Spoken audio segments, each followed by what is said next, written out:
Sit back, relax, and enjoy, fellas. We're just gonna be doing a nice, simple discussion video. Not gonna try and get too hyped, too loud, or anything. Just gonna be talking some nice, smooth about the Wonderlands. So obviously, if we do a little bit of rewinding, let's just go back to June of last year, when we actually got the initial reveal trailer for this game. You know, a lot of people were like, "Oh shit, new Gearbox game. It's not a Borderlands game. It's a spin-off game. Cool." Then as we got more trailers and got more leaks, more tidbits of information, the hype really just started to build up towards this game. And fast forward to March 25th, the game launches, right? Much anticipated day. I know, dude, probably like after the second vault card for me, Borderlands 3, I was just kind of like, I felt like I was kind of done with it, really looking forward to something new. Wonderlands drop, and the entire community is excited, right? You could argue that Wonderlands probably had the best launch of any Borderlands game in the series. You could argue it has the best base game and the best end game right out the gate, right out the box, right at launch. Now, don't get me wrong or anything. This game definitely did launch with its fair share of bugs, as every Gearbox title does. But you could argue, dude, Borderlands 3, you could argue launched with way more bugs than with what Wonderlands launched with. Now, don't get me wrong. Some of the ones that Wonderlands launched with, at least for me, the most annoying bug that this game launched with for me was definitely the inventory bug, and it's still kind of an issue in the game in the bank. If you're, depending on the size of your bank, dude, if you try and scroll through some of the back pages into some purples you may have stored there, it's gonna take you a little bit. I don't know why, but the game just with the bank loading it be struggling. You crashed? Oh my god. Also, let's be real here. Ain't nobody likes Epic having a 6-month-long exclusivity deal. They're just not the biggest fan of the Epic launcher, bro. Anyways, before I'm so rudely interrupted by my game crashing, what I was referring to is how the bank can be a little bit annoying. So if you just go fast, right? So for instance, if I just want to go all the way to the purples, I'm literally spamming L-Alt right now. And I just crashed the game again. Oh boy. Oh man, I'm gonna get to the video without this game crashing on me. All right, anyways, try number 3 in the bank. As you can see, if I just go all the way to my purples, as you can see, I have a decent sized bank, and I just go right here. You see how it takes it a minute? It's saying, look, you see on the right side how it's literally changing. Bro, are you serious? It crashed for the 3rd time? Enough talking about the bank for a video. Okay, it just caused my game to crash 3 times. I think I'll get the point of what I'm saying about the bank. And the end game for this game, I felt like it was pretty solid, right? It launched with an actual focus on some sort of end-game activity. Obviously, I'm referring to the Chaos Chambers once you beat the game. And then at launch, we were able to go up to Chaos Mode 20.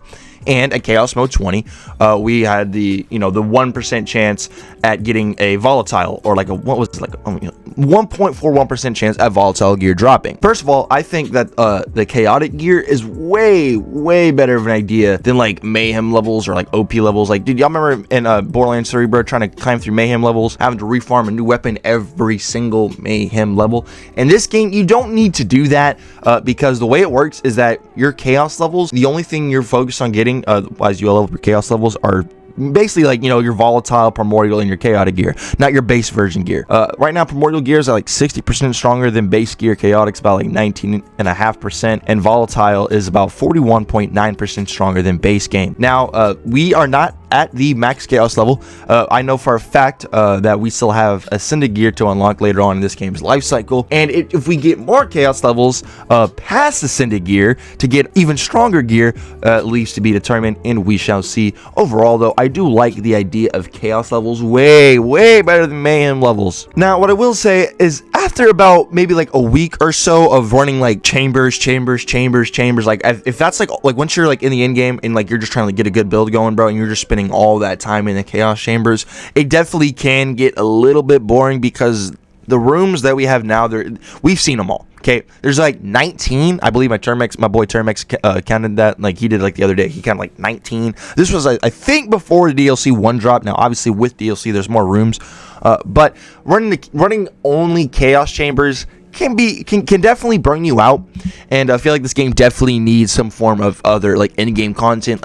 Dude, a takedown in this game would kill. It'd be so amazing. That was such a huge missed opportunity with DLC 1, but we're getting to that. I think the bottom line for Chaos Chambers is great concept, really good execution.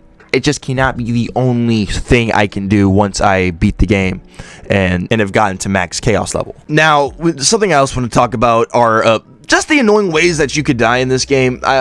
at this point, the most annoying things now are definitely the barrels, and more importantly, the repeat barrels. Okay, repeat barrels are the ones with like the purple crystals around them. You can't, like, for these barrels, you can like melee them and send them far away. Repeat barrels, you melee them and they just stay right there and blow up. They blow up multiple times. Why they decided to add the barrels that can explode and kill you multiple times, bro, I really feel like that was just a troll. The real big one for me at launch was Mayhem Water. Luckily, with the most recent patch, they did nerf Mayhem Water, so it's not nearly, and I mean nearly, as annoying. Beforehand, bro, standing in this Mayhem Water would have killed me 10 times over. It's definitely more manageable now and much more easy to live. Much more forgivable than it was at launch. I will say dot damage can be a little bit annoying still, but the main thing that's just really annoying now are just the barrels, and especially those darn repeat barrels. Although Mayhem Water, definitely not nearly as annoying as it was. Real quick, my 2 cents on the story. I liked it. It's short. I don't mind running through it multiple times to get multiple characters leveled up. I play these types of games not for the campaign, but for the end game and the gameplay loop of farming awesome gear. You could say having, you know, like a 1% chance of the best gear in the game to drop for you, which at the moment is primordial, can be kind of annoying. I personally kind of like it. It gives you a really good thing to chase. These types of games, you gotta have some sort of chase to keep people playing. All right, let's talk some DLC real quick. So Coil Captors, it's supposed to be a slow burn, but they fucked up. They launched Chum's final form a little bit right after launch. They fixed it, but people were able to see Chum's final form. They literally added a remake of the Chaos Chamber. They added about 5, I think it was like 5 new legendary DLC items, and 3 of them have the exact same effect, that being the soaked, which makes enemies take more damage from from lightning and cryo when the soaked effect is applied. Pretty cool effect, but no offense, DLC 1, terrible, awful, super mid, not worth $10. Revenge of the Cartels event and the Bloody Harvest event were free events in Borderlands 3. They had the same, if not more content than a $10 DLC. I know it's a slow burn. Come on though, bro, you gotta do better than that. We also have these 3 right here. It's like the little roadmap. We have Glutton's Gamble, Molten Mirrors, and Shattering Spectral Glass. I have no idea what we're going to get from these things. I just hope they're 10 times, 100 times better than Coiled Captors, as Coiled Captors is probably one of the worst DLCs in the entire franchise of Borderlands. It's history. All right, that's enough talking about DLC. Everybody else that I know in the community has already ranted and kicked that dead horse enough. I'm not going to continue that here. Gearbox is doing weekly patches, weekly hotfixes for this game every Thursday, which is very, very nice and keeping the game healthy afoot. It's kind of how Destiny always keeps their sandbox moving, as they always have their TWABs, and then with seasons they have big patches, kind of shift up the meta, which is always really, really nice. The only thing though is that at Chaos 35, enemies do have like over 1,000% more health, and they have got to be really careful on nerfing things, bro. I think at this point it's like a little over 2 weeks ago, almost 3 weeks ago now, when they did some huge nerfs like to liquid cooling. They got to be careful. Because right now, enemies, especially raid bosses, are hella bullet spongy. You gotta have a super top tier build to burn those raid bosses fast. And right now, you definitely need to make sure you're getting some volatile gear and starting to get away from like base legendary gear, because the enemies are only going to get stronger from here, fellas. I just hope Gearbox is careful with some of the nerfs they're gonna do in the future. I know it's coming. Just hope that we get some pretty nasty buffs in this game as well, which I believe we will. Other than that though, guys, I'm gonna wrap up this little discussion video talking about Wonderlands a month into its launch. Let me know your thoughts and opinions on the game down below so far. You know your boy's gonna be covering this thing for the whole 9 yards, the whole kickaboodle. We did 2 years straight of daily Borderlands 3 uploads. We'll do something like that with Wonderlands. Thank y'all so much for watching. I love you sexy faces, you sexy studs, and I'll see y'all in the next one. Peace out.